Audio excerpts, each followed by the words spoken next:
Good morning dear student, welcome to online class. हमने previous online class के अंदर तृतीय पाठ के अभ्यास प्रश्न किए थे। आज हम एक नया चैप्टर ले रहे हैं, चतुर्थ पाठ, जिसका नाम है सदैव पुरोतो निदेहि चरणम। इसका नाम है सदैव पुरोतो निदेहि चरणम। सदैव का मतलब हो गया हमेशा, पुरुतो का मतलब हो गया आगे, निदेहि का मतलब हो गया रखो, चरणम का मतलब हो गया पैर। ये पाठ हमें ये शिक्षा देना चाह रहा है कि हमें जीवन के अंदर अपने लक्ष्य की ओर सदैव यानी हमेशा आगे ही कदम रखना चाहिए। यानी कभी भी बाधाओं से या विघ्नों से घबराकर हमें अपने कदम को वापस पीछे नहीं खींचने चाहिए। हमें निरंतर आगे बढ़ते रहना चाहिए। तो ये पाठ हमें यही सिखाता है। इस पाठ को पढ़ने से पहले मैं कुछ इसके शब्दार्थ बता देता हूँ, आपको शब्दों के अर्थ बताता हूँ। पुरतो, जैसे कि मैंने अभी बताया, पुरतो का मतलब होता है आगे। निदेहि, निदेहि का मतलब होता है रखो। पुरतो का मतलब आगे, निदेहि का मतलब रखो। वहीं गिरि शिखरे, गिरि शिखरे, गिरि होता है पर्वत, गिरि पर्यायवाची है पर्वत पहाड़ का। तो गिरि शिखरे, शिखर होती है चोटी, पीक जिसे हम बोलते हैं, शिखर होती है चोटी। तो गिरि शिखरे का मतलब हो गया पर्वत की चोटी पर। क्या हो गया? गिरि शिखरे यानी पर्वत की चोटी पर। फिर है निज निकेतनम। निज का मतलब होता है स्वयं यानी अपना। वहीं निकेतनम का मतलब होता है, निकेतन पर्यायवाची है आवास का, ग्रह का।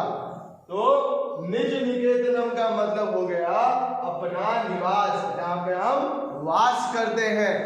तो निज यानी अपना, निकेतनम यानी निवास यानी अपना स्वयं का घर, उसे कहते हैं निज निकेतनम।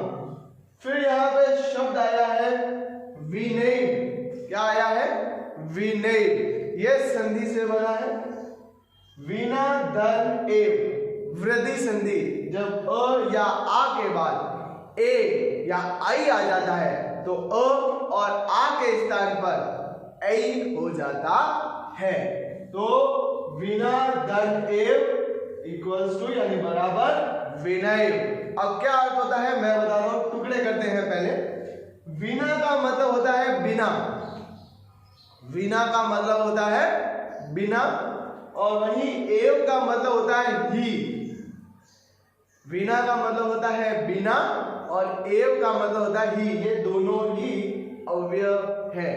संस्कृत में आपने अवयव पढ़े होंगे, लाइक हिंदी के उपसर्ग जैसे संस्कृत के अवयव। तो बिना यानी बिना और एव यानी ही। यहाँ पे बन गया बिना ही। एक और शब्द की ओर चलते हम। यहाँ पे आया है नगारोहणम। क्या आया है? नगारोहणम। नग, नग है पर्वत, पहाड़ और गिरी का पर्यायवाची। पहाड़ को नग भी कहते हैं। तो नग यानी हो गया पर्वत। वहीं आरोहण, ये दीर्घ संधि हुई है, अ आ बराबर आ। तो नगारोहणम,